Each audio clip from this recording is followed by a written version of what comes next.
All right. Hey, Mac, I was kidding. You don't really think that was him, do you? He said. I don't know. I mean, it does seem a little suspicious, right? I guess, Mac. But this isn't a Charles Dickens novel, Vince said. What? I mean, this is real life. Sometimes weird things happen.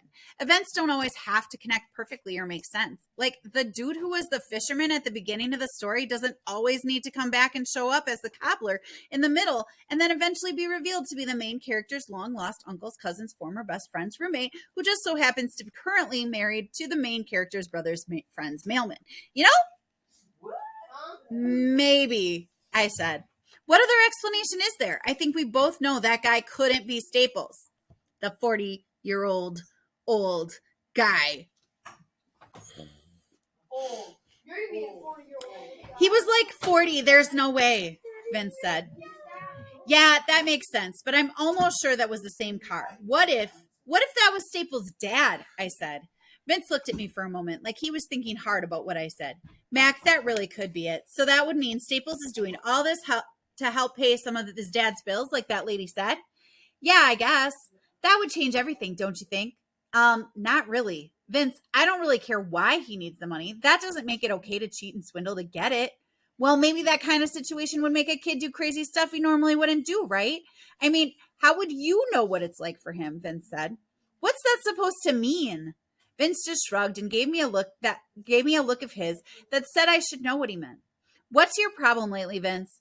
Look, I used to live in a trailer too, remember? I know what it's like to not have a lot of money. Yeah, but do you still? Do you know what it's like for your family to never have a lot of money? Whatever, Vince.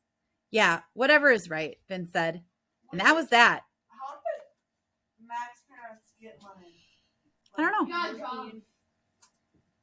Like, Promotion. Yeah. I don't know. Somehow they got more money and were able to afford a house outside of the trailer park. I'm like, yeah. We got back from the lake cabin on Sunday evening around 6. After dropping Vince off, we drove home. Vince and I hadn't talked a whole lot since that argument, and when we did, it was businesslike, as if we were doing it only because we had to. Really, I just didn't get what was up with him lately. It was like he was blaming me that his family still doesn't have a lot of money, as if I had anything to do with that. It's not like my family is rich or anything. Sure, we have a house now and go on more vacations than we used to, but we aren't like driving around in luxury Italian sedans and telling the time with diamond-encrusted Rolex watches. I do feel a little bad that his family doesn't have as much, but Vince himself has plenty.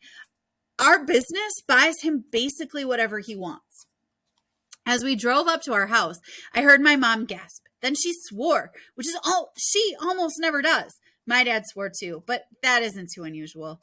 I looked up to see what all the commotion was. It was our house. There were eggs all over it. I knew right away who had done it. I didn't even need to read the message they had crudely left in huge red spray-painted letters on the garage. Back off, Mac, or you're dead.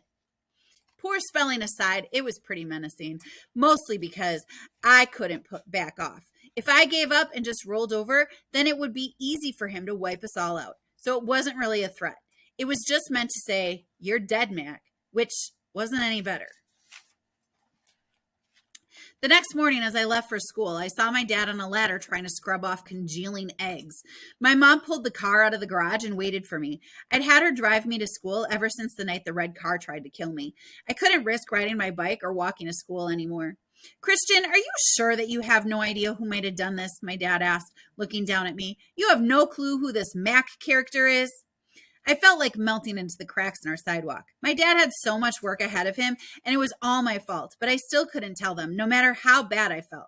I had made a vow to keep my family and business separate, and I meant to keep it. No, Dad, I said.